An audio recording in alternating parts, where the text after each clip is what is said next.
শিক্ষার্থীদের এই বাংলা ব্লকেটে কার্যত স্থবির হয়ে পড়ে পুরো রাজধানী।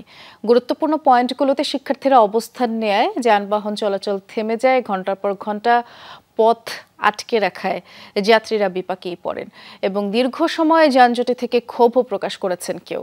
এই অবস্থায় মেট্রোতেও উপচে পড়া ভিড় দেখা গেছে। সিলন ফ্যামিলি ব্লেন্ডের কড়ালিকার আর সতেজ স্বাদের পারফেক্ট ব্লেন্ডে স্বপ্নেরা মেলুক টানা। মায়ের হঠাৎ বুকে ব্যথা, মাকে নিয়ে জরুরি নিউ মার্কেট থেকে হাসপাতালের দিকে ছুটছেন এক নারী। সায়েন্স ল্যাবরেটরি মোড়ে পৌঁছাতেই কোটা বিরোধী আন্দোলনকারীদের মুখোমুখি। জানালেন তিনি নিজে গর্ভবতী, তাদের রিকশা যেন যেতে দেওয়া হয়, কিন্তু শেষ পর্যন্ত সুযোগ মেলেনি। অগত্যা হেঁটেই রওনা। আমি নিজেও অসুস্থ, 5 মাসের প্রেগনেন্সি আমার, আর তারও দেখা গেছে সে অসুস্থ, কিন্তু এরকম ভোগান্তি কি বলবো বলেন। কোটা বিরোধী আন্দোলনে উত্তাল রাজধানী। বিভিন্ন ক্যাম্পাস থেকে মিছিল নিয়ে এসে নগরের গুরুত্বপূর্ণ জায়গায় অবস্থান নেয় শিক্ষার্থীরা। গাড়ি চলাচল বন্ধ হলে স্পষ্ট হয় দুর্ভোগের চিত্র। বিকেলে কার্যত স্থবির হয়ে পড়ে গুলিস্তান, শাহবাগ, কাউরান বাজার, ফার্মগেট সহ রাজধানীর গুরুত্বপূর্ণ স্থানগুলো। আটকা পড়ে চারপাশের শত শত গাড়ি। জরুরি কাজে বের হওয়া মানুষ তখন যানজটে নাকাল।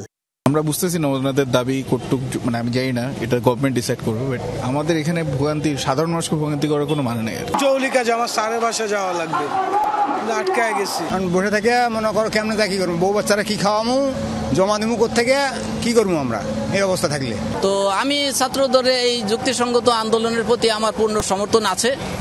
ঘন্টার পর ঘন্টা অপেক্ষার পরও গাড়ি না চলায় পায়ে হেঁটে রওনা দেন কেউ কেউ। সারাদিন অফিস শেষের এমন ভোগান্তিতে অতিষ্ঠ অনেকেই।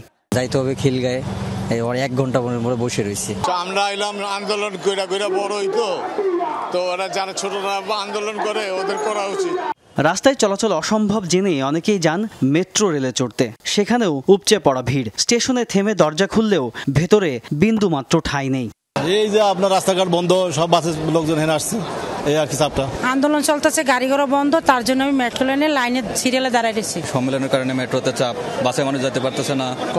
কত লোক আমরা লাইনে দাঁড়ায় আছি ঘন্টার পর ঘন্টা। আন্দোলনের পক্ষে বিপক্ষে নানা মত ছিল সাধারণ যাত্রীদের, কিন্তু সবারই চাওয়া যৌক্তিক সমাধান, স্বাভাবিক থাক রাজধানীর জনজীবন। তাজনুর ইসলাম, যমুনা নিউজ, ঢাকা।